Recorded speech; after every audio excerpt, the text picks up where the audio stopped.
Welcome back, guys. Continuing with Son of Ogre, we're on chapter 13, entitled The Chance.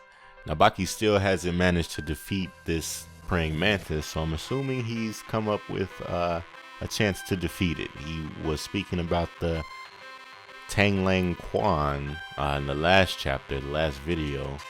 So let's see if he puts that into use or how he does so. Baki-san's posture has changed. It was something like this, and now it's like this. It was something like this, and now it's like this. It's not exactly a fighting pose. It rather looks like he's mimicking the mantis. The world of fighting is savage. While other types of contests have unrealistic thinking in them, there's something that barehanded fighting has that others don't have, and that is who's stronger. Baseball and basketball players just can't compete, but barehanded fights are another story. Well, you can compete within the same kind of sport, but also with other kinds of practitioners. So they put up against like martial arts like karate or something versus boxing. I always feel like boxing would lose to martial arts, especially like a skilled one. But Junior showed us some stuff in new Grappler Baki. Ali Junior did. You can even fight against these different species. An inquisitive mind meeting human strength can look anywhere, even among different species, which include imaginary giant insects. And finally, Baki-san leaped into a different world and is treading his way into the different species' fighting style. Baki's eyes are buck like he's focused. The praying mantis attacks with ferocity. Baki attempts to counter, throws a kick and an uppercut using this Tanglang Quan. Then returns it with another kick.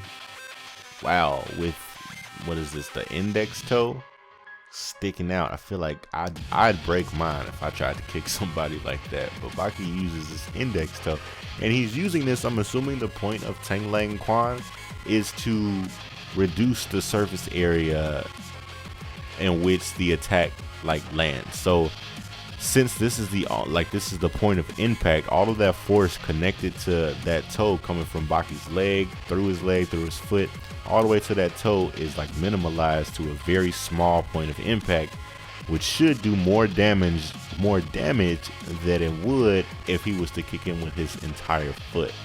So even though the entire foot will cover more surface area, like the damage would be spread out in a bigger area as opposed to just striking it with just the toe to do more damage. As the same with these two fingers, as opposed to an entire fist. It's a more focused point of damage. So he would have to be extremely like tactile in where he decided to strike in order to actually do damage, especially on a creature with metal-like armor. So he continues to strike with these tactics, and Baki's fingers, these like extremities, must be extremely strong to be striking a metal opponent. I can't talk today. A metal opponent with without breaking his fingers. Like when Ali Jr. struck Dopo's forehead, his hand broke. So I mean, this really shows you how strong he is, even though I'm guessing this is an imaginary creature. Now this is really saying something, considering Baki hit this creature and this boy is blocking himself from it. Now I tell you, if he ends up flying into this wall, that's really going to be something, considering it's not there. Okay. So it in fact returns to being imaginary and went through the little boy. But however, for that little boy to see that praying mantis coming at him like this and see it well enough to be afraid was really something. Baki strikes this thing and maintains his pose. Little boy says he's closer now. Did you see this, Rumina? They don't have natural enemies in their insect world. He's closer to his goal now. They never get attacked or anything.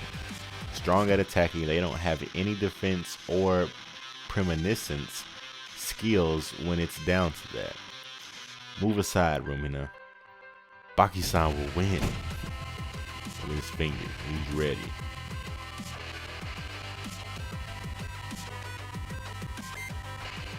The Mantis leaps back into attack.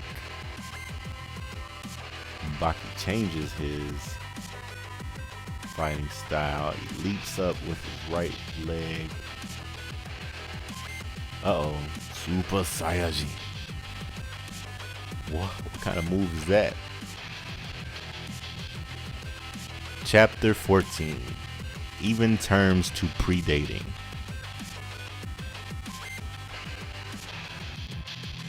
I wonder who this is.